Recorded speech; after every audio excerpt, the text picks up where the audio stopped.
Season 1 of Marvel Rivals came with 2 brand new maps. Today I'm taking a look at one of them, Midtown, and all of the comic Easter eggs and even some of the hints to future heroes that are hidden on the streets of vampiric New York. Let's have a look. A few weeks ago I did a similar video on all of the maps that came with Season 0. I'll leave a link below. But on this map there were more hints than on all of those maps combined. And I'm keeping the most surprising one for last. By the way, I'm also working on a video for the Sanctum map, which has some of the most interesting map features that I've seen ever. So make sure to subscribe. Alright, here we go. As soon as you come out of the Defender spawn, you'll run into this sign. An advertisement for AIM, which stands for Advanced Idea Mechanics. It is a group of scientist terrorists. That is the thing. And according to Wolverine, they recruit the kind of brilliant geeks and brainy outsiders who want revenge for not getting any booty. That is an actual quote. Now, AIM started out as a part of Hydra, but they split off at some point. And they are the ones that created the Cosmic Cube. Now, their most renowned leader is MODOK, and there have been plenty of rumors that he might be one of the next heroes to join the roster. Next to that sign, there are some vending machines that have the logo of Strange Soda on there. A little nudge at Doctor Strange. Although I don't think he's a huge fan of soda.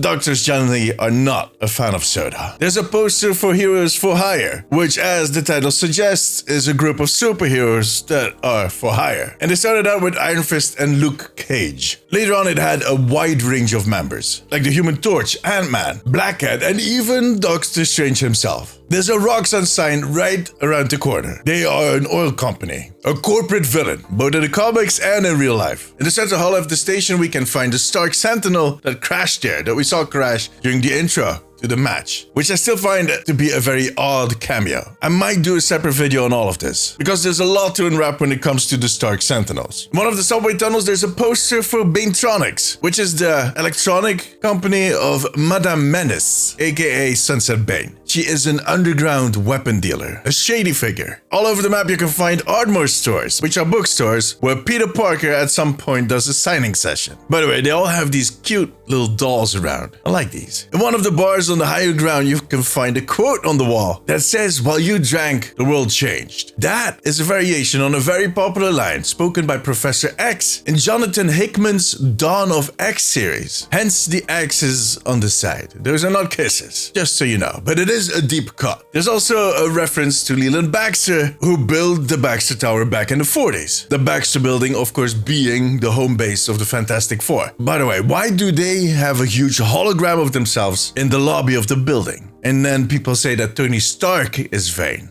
Well, on the displays on the negative zone portal you can see this helmet, and it kind of reminds me of Master Chief for some reason, but I wouldn't read too much into it. I also want to note that the Fantastic Four like to keep their fridges open. I guess they don't pay their own bills. On the back of some of the bus stands you can find an ad for the Van Dyne Boutique, and it shows one of the skins that we have seen for Squirrel Girl, or her costume like they call it in Marvel Rivals. But Van Dyne is actually the last name for the Wasp, Janet Van Dyne, or later on it was Hope Van Dyne. On one of the barriers in the city you can find the logo of Damage Control, which is a construction company that specializes in repairing the damage that is done by both villains and heroes. In several places on the second half of the map you can find this spray. I also mentioned it in a previous video. It kind of looks like an upside down skyline. It kind of looks sus. I can't figure out what is going on with this spray. If you have an idea, let me know in the comments. There are a few Moon Knight sprays. There is this Timely Trends sign in the shop that could be a reference to Timely Comics, which was a comic book publisher back in the 40s, and that eventually evolved into Marvel Comics. As discussed in a previous video, there is the Fisk Tower. It is owned by Wilson Fisk, aka Kingpin, a very interesting villain. And there's also hints to Kingpin on the Tokyo map. I've discussed those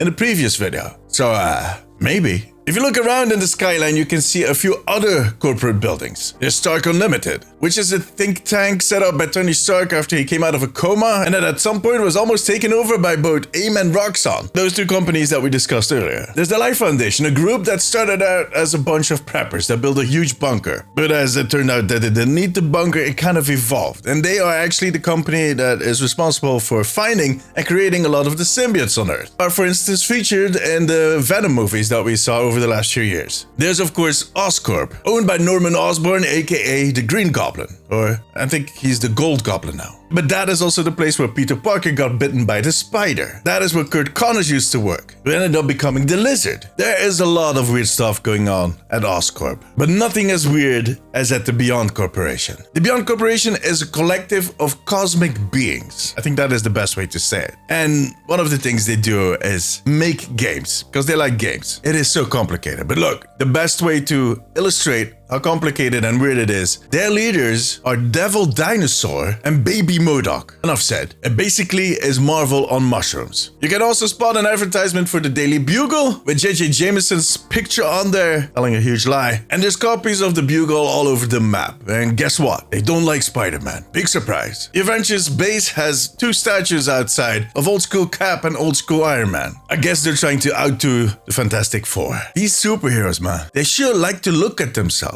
The inside of the base is also plastered with these relief statues of all the Avengers. See, that is why I could never become a superhero. I don't even like looking at pictures of myself, let alone a statue. And I don't have any superpowers. But that's just a detail. Somewhere in the alleyways around the base, there's this spray. It says Bloody Expectations. It has this whole bad vampiric theme to it. It might point to Dracula, it might point to vampires, but I can't place it. I can't find what it is kind of referencing. So if you have any ideas, let me know in the comments below. There are signs advertising the ultimate makeover spa, which is an interesting story. It is basically a con operation set up by Ultron, and he uses that spa to find subjects for all of his weird tests that he's doing on humans. Now, Ultron is also one of those heroes that has been rumored to join the roster one day, so this might be the confirmation. One of the attacker spawns is a room filled with cars, all fancy looking, except for this one limo that looks a little dented, lived through. And that is for a reason, but I'll come back to that limo in my next video when I talk about the Sanctum, because it's kind of tied into that. So make sure to subscribe and check out that video later this week. And the final one, the final Easter egg or hint towards a hero is a dark one. Somewhere around the middle of the map, you can find this spray, which is a red H with a trident sticking out. This hints at the son of Satan, or Damon Hellstorm. You can call him Hellstorm for short. He first appeared in Ghost Rider, and shortly after he got his own series. They even made a live-action series about him. And contrary to what you might think, he's not a villain. He has worked with Ghost Rider and a lot of other people, even fighting his own dad. As tend to be a bit of a theme